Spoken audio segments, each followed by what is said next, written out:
दो तरह के सर्वर्स आते हैं। जो आपका क्लाउड है ना, क्लाउड के अंडरलाइन में यही हार्डवेयर चलते हैं। दो तरह के सर्वर होते हैं, एक टी सीरीज़ कहलाता है, एक आर सीरीज़ कहलाता है। टी सीरीज़ वो होता है जो आप स्टैंड बिल्कुल खड़ा रखते हो। आर सीरीज़ वो होता है जिसको आप रैक माउंट बोलते हो, जो रैक में रखता है। आर सीरीज़ में यूनिट्स होते हैं, 1U 2U 3U। ये जो इतना मोटा सर्वर है ये 2U कहलाता है। इससे छोटा सर्वर पतला होता है वो 1U कहलाता है। ये जो सर्वर है डेल का, इसका नाम है R730 TX, एक्सटेंडेड है, DX कहलाता है। DX का मतलब है जैसे एक्सटेंडेड वर्जन है। क्यों एक्सटेंडेड वर्जन है? इसमें 3, 3, 6, 3, 9, 3, 12 ड्राइव्स लग सकती हैं और पीछे भी 2 ड्राइव्स लग सकती हैं। 14 ड्राइव्स हैं। अब जब आप हार्डवेयर की दुनिया में जाते हैं, आप में से हार्डवेयर कौन कौन जानता है? कंप्यूटर हार्डवेयर किसी ने पढ़ा हुआ है? किसी की आईटी में पैदाइश हार्डवेयर से हुई है? आईटी कैरियर की, जिसमें रैम, रोम, मतलब सैस, रेड 1, रेड 0, रेड 5, साटा, पाटा, आटा, ECC पढ़ा है? अगर नहीं पढ़ा तो मैं मशवरा दूंगा कि ज़िंदगी में कभी भी टाइम मिले तो कहीं से कोर्स करने की ज़रूरत नहीं है। गूगल पे आपको कोर्स मिल जाएगा, यूट्यूब पे A+ सर्टिफिकेशन। कॉम्टिया की सर्टिफिकेशन होती है, कॉम्टिया का नाम सुना हुआ है? कॉम्टिया एक सर्टिफिकेशन प्रोवाइडर है जो वेंडर न्यूट्रल सर्टिफिकेशन देता है, ना डेल ना वो जनरल। कॉम्टिया का फुल फॉर्म है कंप्यूटर टेक्नोलॉजी इंडस्ट्री एसोसिएशन। मैंने इसकी सर्टिफिकेशन 2007 में की थी, ठीक है, क्योंकि मैं 2005 से हार्डवेयर पढ़ा रहा हूँ। आई क्लाउड तो 2016 से पढ़ाना शुरू, उससे पहले मैंने ज़िंदगी हार्डवेयर में ही गुजरी। बताने का क्या मकसद है कि आप अपना बिजनेस इससे भी स्टार्ट कर सकते हैं। ये हम एक नया वेंचर स्टार्ट कर रहे हैं, उसका ये एक पार्ट है। क्योंकि हमारे कुछ कस्टमर्स हैं जिनको पाकिस्तान में सर्वर्स चाहिए होते हैं, तो उनके लिए हम ये बना के डिप्लॉय कर रहे होते हैं। तो हमारे पाकिस्तान में ऑलरेडी ये सर्वर्स मुख्तलिफ जगहों पे लगे हुए हैं, फिजिकल सर्वर, वर्चुअल। इसमें हम हाइपर-V भी चलाते हैं, VMware भी चलाते हैं, ESXi, हम Proxmox भी चलाते हैं, हम VM मैनेजर भी चलाते हैं, वर्चुअल। ये क्या है? ये वर्चुअल मशीन्स बनाते हैं। ये आपको क्लाउड जैसा, प्राइवेट क्लाउड जैसा एनवायरनमेंट प्रोवाइड करता है। अब इसके अंदर अभी ये सर्वर तकरीबन है 3 लाख रुपए। इसमें लगी हुई है 256 GB की रैम, 2 हार्ड ड्राइव लगी हुई है सैस, ठीक है। सैस का फुल फॉर्म है सीरियल अटैच स्टोरेज, ठीक है। तो सैस जो लगी हुई है वो लगी हुई है इसमें 800 GB की 2, जिसको हमने बनाया रेड 1। रेड 1 जो होता है वो मिरर कहलाता है। एक हार्ड ड्राइव में जो डाटा है वो दूसरे में आता है। रेड का फुल फॉर्म है redundant array of independent disk. ये इसलिए बनाई जाती है रेड के एक हार्ड ड्राइव फेल हो जाए तो फौरन दूसरा कवर कर ले उसको। रेड 1 जो होता है उसको मिरर कहते हैं। मिरर में ये होता है कि आपका जो ऑपरेटिंग सिस्टम है जिसपे सर्वर चल रहा है वो, उसका जो ऑपरेटिंग सिस्टम है वो मिरर पे होता है। बकिया जो 3 ड्राइव्स हैं उसको हमने रेड 5 में रखी है। रेड 5 में ये होता है कि मिनिमम 3 ड्राइव्स लगती हैं। 2 ड्राइव्स का जो डाटा होता है वो तीसरे में उसका बैकअप चल रहा होता है। तो अगर चलती थी ड्राइव लैपटॉप मशीन में, मैं कोई एक हार्ड ड्राइव खींच दूंगा, कुछ नहीं होगा। जैसे किसी खींचूंगा डाटा लॉस हो जाएगा। तो रेड 5 में पैरिटीज चलती है। अब मैं आपको दिखा देता हूँ ड्राइव्स। ड्राइव्स का साइज 2 तरह के आते हैं, एक वो जो आपके सिस्टम पे लगे होते हैं, एक वो जो आपके लैपटॉप पे लगे होते हैं। जो सिस्टम पे लगे होते हैं उसका साइज होता है 3.5 इंचेस, जो लैपटॉप पे लगे होते हैं उसका साइज होता है 2.5 इंचेस। जो सिस्टम पे यहाँ लगे हुए ये सारे हैं 3.5 और ये जो पीछे आपको साइज नजर आ रहा है 2.5। प्रैक्टिकल दिखाता हूँ आपको। हमारे पास अभी कुछ ड्राइव्स लगी हुई हैं। ड्राइव जो लगी है उसकी निशानी क्या है? उसकी निशानी है यहाँ बटन्स लगी होती है इस जगह पे, ठीक है। जहाँ पे इन जगहों पे बटन्स होती है। अभी 5 ड्राइव्स हमारे पास लगी हुई है तो 5 की बटन्स आ रही है। बकिया में खाली वो कैश वो है, खाली है। मैं इसको अगर खोलूँ यहाँ पे क्या देखें, ये बिल्कुल खाली है, ठीक है। मैं इसको वापस बंद कर देता हूँ। मैंने इसको अभी लगाया इसलिए नहीं, मुझे ज़रूरत नहीं है। अच्छा, ये सिस्टम जो है ये 768 GB तक की रैम सपोर्ट करता है। इसमें अभी 24 की वो जगह मौजूद है, मतलब 24 रैम के मॉड्यूल्स लग सकते हैं। अभी इसमें मैंने लगाया है 64 GB का एक मॉड्यूल। वो एक मॉड्यूल 25,000 रुपये का। और हमने क्यों 64 का लगाया है? 64 का उससे छोटा भी लगा सकता था, 16 भी लगा सकता था, 25 भी। लेकिन फ़ायदा और नुकसान है वो भी समझ लो। फ़ायदा क्या है? फ़ायदा ये है कि आपको 64 की लगाई तो बकिया मॉड्यूल खाली है। कल को मेरा कोई क्लाइंट आता है मुझे सर्वर खरीदने के बजाय इसी में रैम बढ़ा दूंगा, इसी में हार्ड ड्राइव बढ़ा दूंगा तो यही चल जाएगा सर। इसी में बढ़ा कर वही अभी निकाल के बता रहा हूँ जिससे जब गया नहीं हुआ, ठीक है। तो वो हार्ड ड्राइव भी बढ़ा दूंगा मैं, रैम भी 768। अभी 256 हुआ है क्योंकि अभी हमने स्टार्ट किया है एक क्लाइंट के। क्लाइंट बोलेगा बढ़ाने के लिए, हम ऐसा बढ़ा ले रहे हैं। तो बजाय इसके कि 2 या 3 सर्वर लगाएं। अच्छा, हम जो ऑपरेटिंग सिस्टम वगैरह यूज़ करते हैं उसमें क्लस्टर का भी ऑप्शन होता है। वैसे बराबर में एक सर्वर लगाऊं और उस सॉफ्टवेयर में जाऊं तो वो दोनों को मिला के एक क्लस्टर बना देगा बैकअप में तौर पे। अब मैं यहाँ ड्राइव दिखा देता हूँ। ये ड्राइव खोली मैंने, ये इसने 2.5 की लगाई हुई है। हालांकि 3.5 भी लग सकती है बट डजंट मैटर। ये साइज असल में इसके लिए लेकिन जुगाड़ पे इसमें भी चल जाती है। अच्छा ये तेज़ होती है, ये SSD है, सॉलिड स्टेट ड्राइव। तो ये है, इसके ऊपर देखो लिखा हुआ भी होगा, मॉडल लिखा हुआ है, लेकिन मॉडल के साथ साथ यहाँ पे यहाँ आगे पीछे कहीं होगा, अंदर इस जगह पे होगा। खैर ये 4 टेराबाइट की ड्राइव है। हाँ यार लाइट जला दें, इंतजार करना बस सही। 4 टेराबाइट की ड्राइव है, ठीक है ना। और पंखा यहाँ से ऑन होगा, सारी बटन ऑन करें, किसी एक में पंखा में वो लाइन रिमोट ये रखो।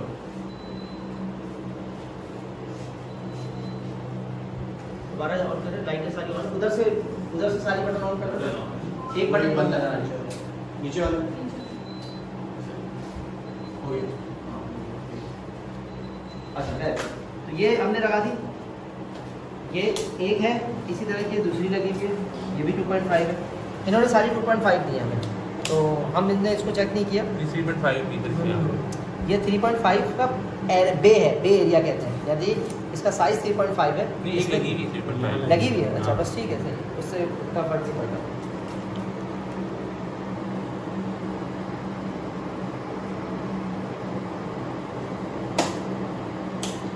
अभी मैं इसको ऑन करके भी दिखा दूंगा। आईऑप्स, हाँ इसके अंदर ये आईऑप्स है शायद 800 मैं भी दिखा देता हूँ आपको ना। मैं अभी इसको उल्टा करता हूँ, केबलें लगाता हूँ, तो इससे आपको अंदाज़ा हो जाएगा। अच्छा अब इसके अंदर यहाँ पे इन्होंने रैम भी लगाई हुई होगी, ये रैम लगी हुई है इसकी, ठीक है। अच्छा जब आप ज़मीन पर नंगे पैर खड़े होते हैं तो एक प्रॉब्लम आती है जो अक्सर सर्दियों में गाड़ियों पे किसी को छूने में भी आती होगी, करंट का एक झटका लगता है। वो अगर इसमें लगा ना तो इनके सर्किट छोड़ जाएंगे। उसको इंग्लिश टेक्निक इलेक्ट्रॉनिक ज़बान में कहते हैं ESD, इलेक्ट्रोस्टैटिक डिस्चार्ज। तो जब हम इस तरह की काम करते हैं ना, उसके लिए एक कड़ा आता है जो कि यहाँ पे उसको ग्राउंड करता है, न्यूट्रल करता है, आपके हाथ में बंधा होता है, ताकि आपके हाथ के आपके जिस्म से जो करंट या वो उसको लग रहा है ना, वो ग्राउंड कर दे उसको, ठीक है। एक होता है ग्राउंड करना और एक होता है अर्थिंग। ग्राउंड का नॉर्मली लफ्ज़ हम लोग यूज़ करते हैं DC के लिए, ठीक है ना, और अर्थिंग के लिए उसके लिए हम AC करंट यूज़ करते हैं, ठीक है। अब ये हमारे पास लगी हुई है रैम्स, ये 4 रैम्स लगी हुई हैं, और ये अलग अलग इसलिए लगी हुई है क्योंकि इन्होंने एक एक मॉड्यूल का बेग खाली छोड़ा हुआ है। अब देखें कितनी है इसके अंदर, 24 होंगी ये टोटल, ये 24। अब देखें हर एक का पेयर इन्होंने बना के छोड़ा हुआ है। 3 3 6 3 9 3 12 15 18 24 और 14 ही आ रही है। 3 3 6 7 8 9 10 11 12 13 14 15 16 17 18 19 20 24 है। अब इन्होंने लगाई कितनी है, 1 2 3 4 5 6 7 लगी। अच्छा ये रैम नहीं है, ये कवर है। ये कवर क्यों लगाए हुए हैं, इसको बराबर करने के लिए इन्होंने। अगर ये नहीं लगाएंगे तो ये सर्किट पूरा बराबर नहीं होगा, इसलिए प्रॉब्लम आती है। ये है असल रैम, ये रैम के ऊपर लगी हुई हीट सिंक। ये वो है जो असल क्लाउड के बैक एंड पे आप लोग सर्वर्स बना रहे होते हैं। इसके ऊपर अब देखिए, इसके ऊपर गौर करें 64 GB लिखी हुई है। ले लें, देख लें इसको आराम से आप लोग। ये पंखे लगे हुए सारे, ये रहे ना इधर पंखे, हाँ पंखे लगे हुए जो यहाँ की गर्मी को बाहर निकाल रहे हैं। 2 हैं, ज़ियोन होते हैं, 6 लगे हुए देखिए। हीट रेसिस्टेंस लाजमी लगी होती है, कहाँ से निकाला था मैंने। ग्राफिक्स कार्ड वगैरह कितनी की पीसी एक्सप्रेस वगैरह स्लॉट वगैरह लग जाती है इसमें, डिपेंड करता है, यहाँ होगा कहीं पे ऑप्शन, वो असल में वो बताएंगे जो मतलब जिन्होंने सर्वर में दिया है ना, इसमें कहीं ना कहीं ऑप्शन ये रहा ना, ये देखें, ये नीचे इसको PCIe कहते हैं, PCI एक्सप्रेस। यहाँ पे डिजिटल कार्ड हम लगा देते हैं।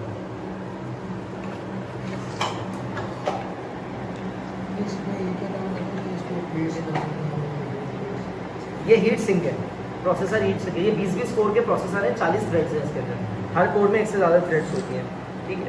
ये हो गया, और यहाँ सप्लाई भी 2 लगी है, आप देखें ये सप्लाई भी निकल जाती है यहाँ से। ये ड्यूल सप्लाई है, 750 वाट की एक है, ठीक है। और ये 2 इसलिए ताकि अगर एक बंद हो जाए तो फौरी तौर पे दूसरी कवर कर दे। तो हमने दोनों को टेस्ट किया हुआ है, दोनों सक्सेसफुली चल रही है अल्हम्दुलिल्लाह। बस प्रॉब्लम ये है कि आप जब इसको लगाएं तो इसको पूरा पंच करना ताकि जाके क्लिप्स में बैठ जाए। चला के दिखा दो उसको, हाँ। मुझे डब्बा दें इसको मैं पंच कर दूँ। ऊपर से देख लिया, कोई सवाल तो नहीं इसका?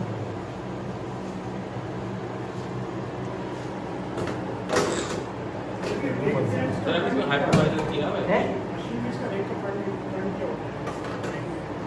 फ्रंट यही होता है, ये बैक होता है, स्विचेस में उल्टा होता है। सर अभी इसमें कौन सा हाइपरवाइजर किया हुआ है? अभी तो हम मुख्तलिफ टेस्ट कर रहे हैं क्लाइंट्स के हिसाब से। इसमें हमने अभी प्रॉक्समॉक्स चलाया है, प्रॉक्समॉक्स के अलावा हाइपर वी तो चलता ही है इसके ऊपर, लेकिन हाइपर वी को छोड़ के इस दफ़ा हम लोग जरा प्रॉक्समॉक्स को और उसके अलावा वीएम मैनेजर को और वर्चुअलाइजर, ये तीन काफ़ी हॉट है मार्केट में आजकल। हो गया बंद, ये टेस्ट हो गया। वहाँ से केबल, एक काम करो उसको वैसे ही लगा दो वहाँ, तो मैं चला दूँगा, इसको उठाओ।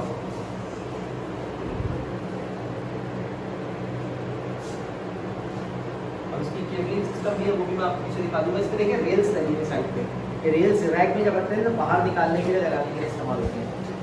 ये लकड़ी पे ही लगेंगे क्योंकि नीचे आता आता तो हमने लकड़ी रखी है साथ। एक बंदा पीछे चला जाए,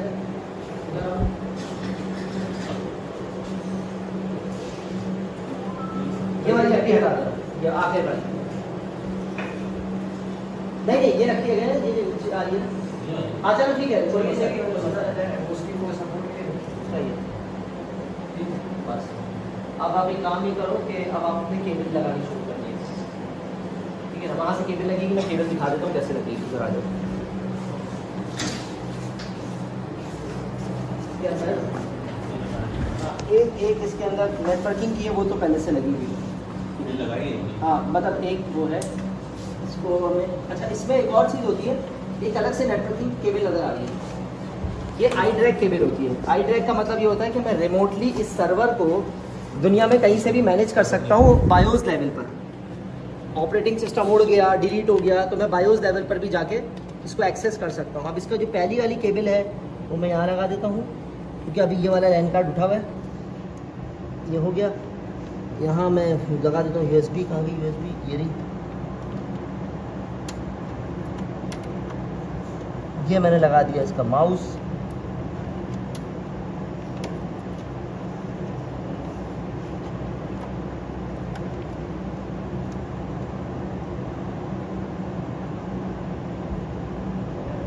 ये हो गया। अब ये पावर है, पावर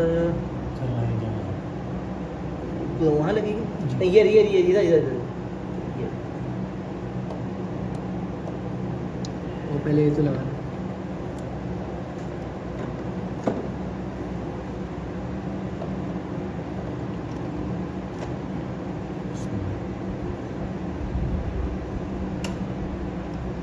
सामने एक बटन होगी, उसको ऑन करो ऊपर, अब आ जाओ। थोड़ा सा टाइम लगेगा और वो अभी चलना शुरू हो गया। स्क्रीन की ऑन हुई, स्क्रीन की तार कहाँ है? LCD, मेरी स्क्रीन की भी एक LCD की तार हो गया, ये भी तो नहीं है, मेरी तार लगी हुई है।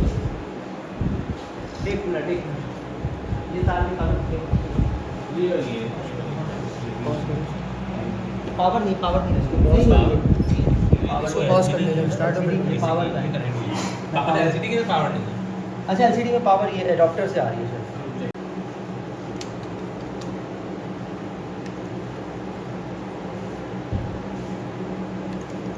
F2 से इसका सेटअप आता है।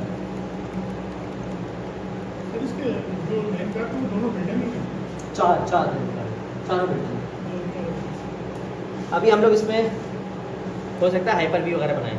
हाइपर वी के अंदर डिफरेंट स्विचेस आते हैं, हर स्विच का अपना लैन कार्ड होता है, उस स्विच का ट्रैफिक अलग निकलता है, तो आप अंदर एक वर्चुअलाइज एनवायरनमेंट बना सकते हैं। मैंने हाइपर वी पे ऑलमोस्ट कोई 4 साल काम किया है, ठीक है ना, तो मुझे पता है कौन सी ट्रैफिक कैसे निकालनी है, कहाँ करनी है, किसको राउट देना है, अंदर क्या है। तो आपका जिस पे हाथ साफ हुआ आप उसके ऊपर अपना इंफ्रास्ट्रक्चर बना सकते हो, डिपेंड करता है। लेकिन बहुत सारे कस्टमर हैं, बहुत सारे लोग हैं जो अपना बिजनेस इसके ऊपर चला रहे हैं। अच्छा ये देखिए, ये बायोस है, इसमें सिस्टम बायोस में जाता हूँ मैं। अब सिस्टम बायोस में लोड कर रहे हैं, ये सिस्टम की इन्फॉर्मेशन दे रहा है, आप यहाँ से पढ़ सकते हैं पूरा। ये पावर एज है R730। पीछे जाता हूँ मैं, मेमोरी सेटिंग में जाऊंगा, ये देखें नज़र आ रहा है 256 GB आ रही है टोटल, ठीक है ना। टेस्ट मेमोरी इनेबल नहीं किया, टेस्ट मेमोरी इनेबल करने का मतलब ये बार बार पैरिटी चेक चलाएगा और सर्वर जब भी ऑन करोगे आधा 1 घंटा खा जाएगा, मेमोरी को बार बार टेस्ट करके देखें। प्रोसेसर सेटिंग्स में जाएंगे, देखें ये सारी चीज़ें इनेबल की हुई हैं हमने। हमें इसमें जो चाहिए होता है नॉर्मली इंटेल VT वगैरह चाहिए होता है, वो इंटेल VT आगे जाके हमें पता लगेगा कहाँ से इनेबल है क्या है, ठीक है। उसके अलावा SATA सेटिंग या हार्डवेयर की हार्ड ड्राइव की सेटिंग होती है। हमने कौन सा मोड रखा हुआ है? रेड मोड के अलावा कौन सा मोड है इसमें?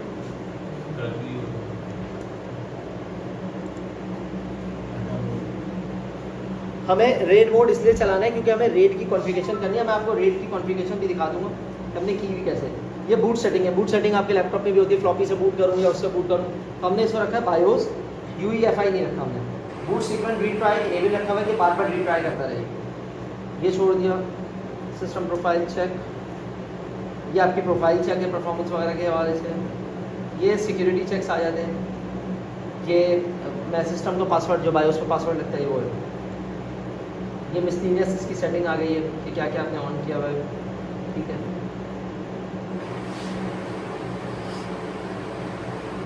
ये तो हो गई सिस्टम की सेटिंग। अब ये डिवाइस की सेटिंग आ गई। अब डिवाइस की सेटिंग में अगर हम जाते हैं, डिवाइस की सेटिंग में देखें रेड कंट्रोलर्स आ रहे हैं। ये पर्क रेड का एक कार्ड है, आप पीछे जाइए तो 4 लैंड कार्ड के अलावा एक और लैंड कार्ड लगा है, जिसने देखना पीछे जाके देख सकते हैं। 4 लैंड कार्ड है, उसके अलावा एक और लैंड कार्ड का प्लग लगा हुआ है। वो क्यों है?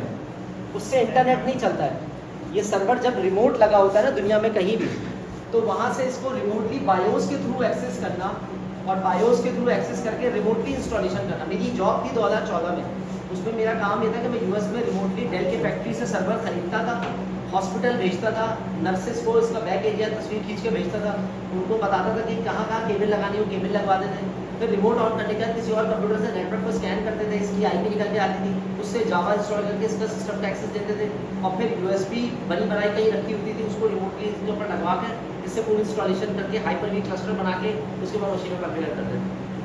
तो मैंने क्योंकि 2 साल ये किया तो मेरा हाथ इसके ऊपर बिल्कुल साफ हो गया, मुझे पता है क्या क्या प्रोसेस है क्या है। इससे मैं अपना डाटा सेंटर बना सकता हूँ, not cloud but data centre, ठीक है। तो ये पर्क का फुल फॉर्म है पावर एज रेड कंट्रोलर। ये डेल की जो सीरीज है पावर एज सीरीज है, तो रेड कंट्रोलर है। इसका काम है जो आपकी हार्ड ड्राइव लगी हुई है उनके दरमियान रेड 1 रेड 5 ये बनाना। 2 किस्म के रेड होते हैं, एक हार्डवेयर रेड, एक सॉफ्टवेयर रेड। सॉफ्टवेयर रेड आपको हर विंडोज़ के ऑपरेटिंग सिस्टम में मिल जाएगा। आप जाएँ डिस्क मैनेजमेंट में, वहाँ बेसिक डिस्क और डायनेमिक डिस्क आती है। अगर आप लोग ऑफिस में सिस्टम एडमिन का भी काम किया हो तो ये ऑप्शन किए होंगे आपने। डायनेमिक डिस्क जैसे करेंगे वहाँ पे रेड बनाना शुरू कर देंगे, लेकिन वो सॉफ्टवेयर रेड है, ये हार्डवेयर रेड। ऑपरेटिंग सिस्टम उड़ भी जाए ना रेड बरकरार रहेगा। वहाँ ऑपरेटिंग सिस्टम उड़ गया रेड गया, तो इसलिए रेड कार्ड लगा होता है। रेड कार्ड अलग से आता है महंगा, 50 से 80 हज़ार रुपये के दरमियान। वो रेड कार्ड हमने इसलिए लगाया ताकि अगर ऑपरेटिंग सिस्टम में कोई फेलियर हो तो दूसरा हार्ड ड्राइव उसको कवर कर दे। तो इसलिए अब ये देखिए ये क्या नजर आ रहा है, इंटीग्रेटेड डिवाइस। 4 लैंड कार्ड लगे हुए, ये चारों लैंड कार्ड आते हैं आपके पास, ठीक है। अब मैं पीछे जाता हूँ, ये आई ड्राइव की सेटिंग है। आई ड्राइव की सेटिंग भी आप कर सकते हैं, ठीक है। आई ड्राइव की सेटिंग क्या होती है? आई ड्राइव बेसिकली आपको हेल्प करता है रिमोटली लेने में। एक है रेड पर्क कार्ड और एक है iDRAC card. PERC card आपके रेड बनाता है, आई ड्राइव कार्ड सर्वर को रिमोटली एक्सेस करने में आपको मदद करता है। मान लो आप US में बैठे हुए या पाकिस्तान में बैठे हुए, सर्वर US में लगा हुआ है, सर्वर का ऑपरेटिंग सिस्टम बंद हो गया, कैसे एक्सेस हो गया? आप आई ड्राइव की मदद से इसकी एक और IP होगी जो उसकी बायोस में इस स्क्रीन पर ले जाएगी। वहाँ आपका माउस चल रहा होगा लेकिन आपका माउस चल रहा होगा, तो वहाँ काम कर रहा होगा, उसके जरिए आप इंस्टॉलेशन वगैरह करके घुस सकते हैं। तो ये बहुत सिस्टम ज़बरदस्त चीज़ होती है, ठीक है। अच्छा उसके बाद नेटवर्क है, नेटवर्क की सारी सेटिंग्स आ गई यहाँ पे, ठीक है। ये पावर कॉन्फ़िगरेशन आ गई, आप पावर कॉन्फ़िगरेशन यहाँ कर सकते हो।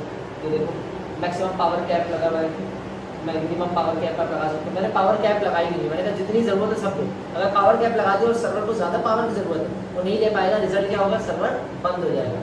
नॉर्मली हम इसको डिसेबल करते हैं। ये बेसिक चीज़ें हैं, बाकी इंशाल्लाह की क्लास में आओगे आप तो मैं हो सकता है उस वक्त इंस्टॉलेशन कर चुका हूँ।